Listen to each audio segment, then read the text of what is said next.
Does the fine-tuning argument make any sense? Help Me Believe has 43 seconds to make their case. Can they do it? Find out next.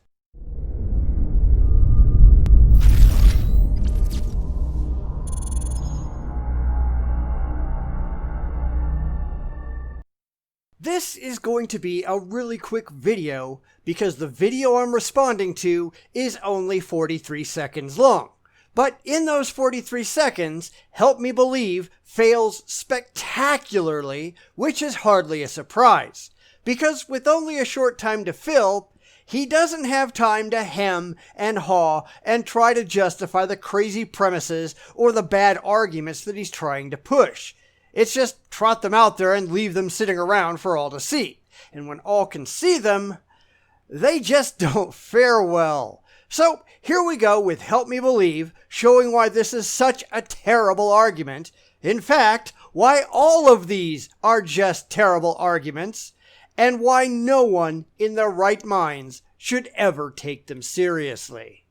World-famous atheist Christopher Hitchens once said that the fine-tuning argument for the existence of God was the strongest. Not exactly.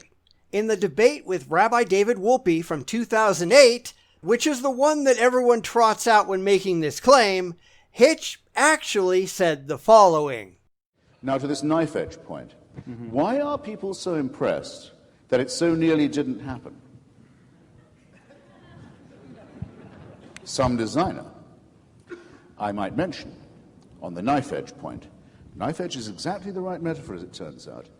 Just in the little far-off suburban slum of our tiny solar system, that's a detail in the cosmos, just the one we know the following, that of the other planets, all of them are either much too hot or much too cold to support any kind of life at all. If they ever did, they don't any longer and will never do so again.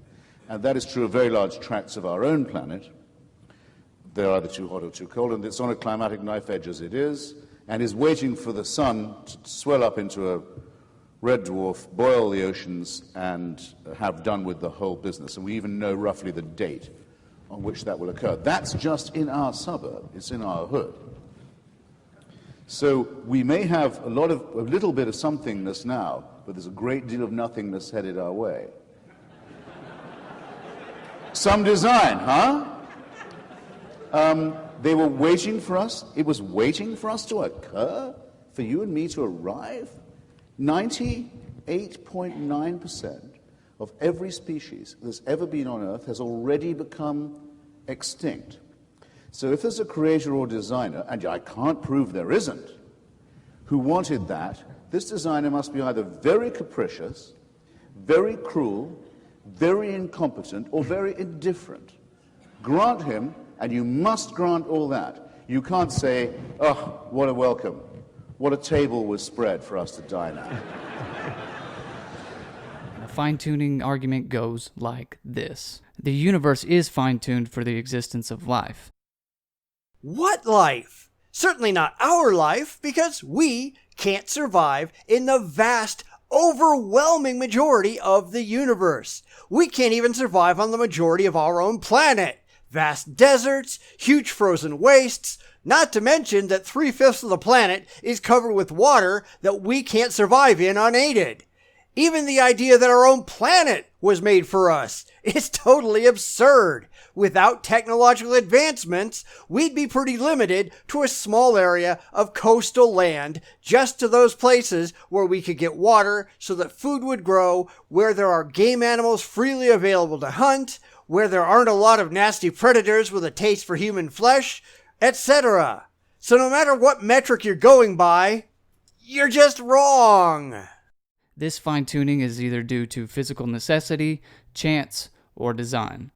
You're still assuming, wrongly, that there's any fine-tuning at all. And this is where the religious go entirely sideways. The first premise, as I've already shown, is simply false. Hence, they've already screwed the proverbial pooch and have to go back to the drawing board. But the religious aren't concerned with little things like reality or the fact that their bald assertions are laughably incorrect. This is about rationalization, not about finding the demonstrable truth.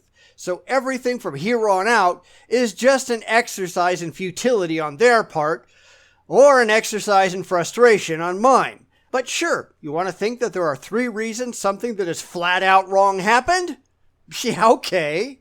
It's not due to physical necessity or chance, therefore it has been designed. I always love those declarative arguments. It's one of these things, and it isn't 2 of them for reasons I won't bother to address. Therefore I'm right. Jackpot! Who exactly does he think is going to be impressed with any of this? The people who already believe it to be true, of course. Not anyone who looks at the question critically or skeptically. Those people will see it for the laughable joke that it is. No, it's only going to work with the people who are desperately looking for justifications for the things that they already believe on emotional grounds. That's the only thing that keeps these absurd religious philosophical arguments around, because certainly no one who is knowledgeable about philosophy or logic or reality does anything but roll our eyes. Scientists now know that there are a number of physical constants that have to be exactly the way they are, otherwise life would not be possible. As I've said before, our form of life, carbon-based life, that doesn't mean that there's no possible life based on other elements that couldn't exist if the conditions were different. Silicon, boron, ammonia, methane, even various metal oxides have been proposed as alternative bases for life to possibly arise. To say that life is impossible without the universe being exactly as it is, that's absurd on its face. But you have to remember that the religious have a vested interest in playing the game that they're playing, that humans are magically special, and therefore we had to come about. Everything had to be like it is because otherwise we wouldn't exist, and they simply can't have that. But that, once again, reveals the blatant dishonesty of the religious position. So what else is new? It was none other than Stephen Hawking himself who said these values seem to have been finely adjusted. Yet, Stephen Hawking was a lifelong atheist. Imagine that. And this is always the case, with the people the religious rip out of context and pretend that they're agreeing with religious points. Those people never happen to become religious themselves. They remain steadfast atheists. You'd think that if they agreed the religious had a point, they'd convert. But, logic and all. The fine-tuning argument is a very strong argument for the existence of God. It's nothing of the sort. Even if everything he said was true, which I've already shown it's absolutely not, but it proves nothing about his specific God, or anything at all.